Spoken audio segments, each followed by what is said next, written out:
YSRCP BC నేతల సమావేశం ప్రారంభమైంది. తాడేపల్లిలోని పార్టీ కేంద్ర కార్యాలయంలో బీసీ నేతలు భేటీ అయ్యారు. ఆంధ్రప్రదేశ్లో బీసీలపై జరుగుతున్న దాడులపై బీసీ నేతలు చర్చిస్తున్నారు.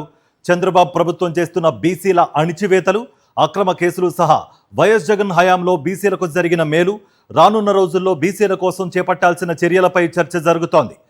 జనవరిలో జరిగే బీసీ రాష్ట్ర గర్జనకు సంబంధించిన రూట్ మ్యాప్ను సిద్ధం చేయనున్నారు. బీసీ ముఖ్య నేతలతో ఈరోజు సమావేశం ఏర్పాటు చేయడం జరిగింది. ముఖ్యంగా ఈ సమావేశంలో ఈ వెన్నుపోటు పార్టీ సంబంధించిన నాయకులు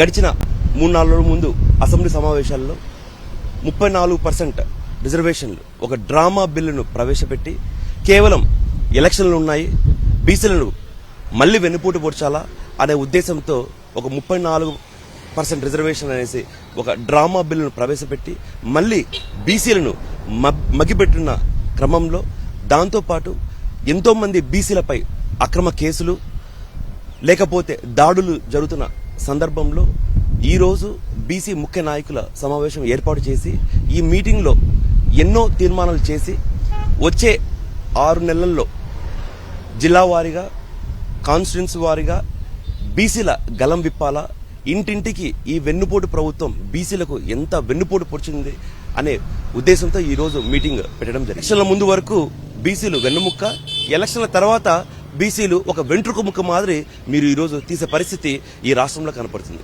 బీసీలందరం ఏకమై ఖచ్చితంగా మీ వెన్నుపోటు ప్రభుత్వాన్ని దించే దిశగా మేము పోరాడతామనేసి మీ ద్వారా తెలియజేయడం జరుగుతుంది. అసెంబ్లీ సాక్షిగా వారు 30%, 34% వాళ్ళు రిజర్వేషన్ చెప్పడం జరుగుతూ ఉంది. అంటే గతంలోనే 19 నుంచి 24 తీసుకుంటే మాజీ ముఖ్యమంత్రి వారిలో వైఎస్ జగన్మోహన్ రెడ్డి గారు వారు సుమారుగా 50% బడుగు బలహీన వర్గాల వారికి అన్ని రకాలుగా వారు రిజర్వేషన్ ఇచ్చి, ముఖ్యంగా చూస్తే నేను ఒక శాసనమండలి సభ్యులుగా ఆ రోజు 18 మందికి శాసనమండలిలో ఉంటే 11 మందికి బీసీలకిచ్చి వారు ప్రోత్సహించినటువంటి పరిస్థితి. అంతేకాకుండా శాసనమండలిలో 44 మంది ఉంటే ఎస్సీ, ఎస్టీ, బీసీ మైనార్టీలకు 30 సీట్లు ఇచ్చి రమారమి 69% ఇచ్చినటువంటి ఏకైక నాయకుడు మనం చూస్తా ఉన్నాం వైఎస్ జగన్మోహన్ రెడ్డి గారిని.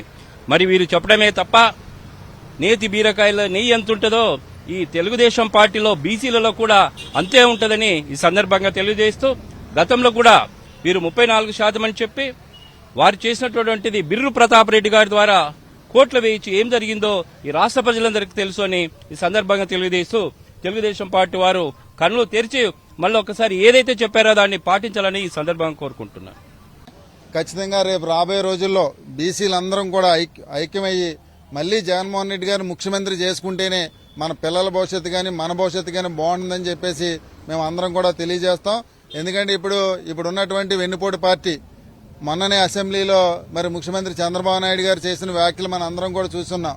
మేము ఒక బీసీలకు సంబంధించి ఒక జీవో పాస్ చేస్తున్నాం, బిల్లు పెడుతున్నాం అని చెప్పేసి ఆయన 34% వాళ్ళకి రిజర్వేషన్లు ఇస్తామని చెప్పేసి మళ్లీ ఏదైతే స్థానిక సంస్థల ఎన్నికలు వస్తున్నాయో ఎన్నికల కోసం మళ్లీ ఒక ఎన్నుపోటు పడవడానికి బీసీలందరికీ కూడా ఒక మాయ చేయడానికి చంద్రబాబు నాయుడు పూడుకున్నాడు. మరిన్ని అప్డేట్స్ కోసం ఛానల్ ను సబ్స్క్రైబ్ చేయండి.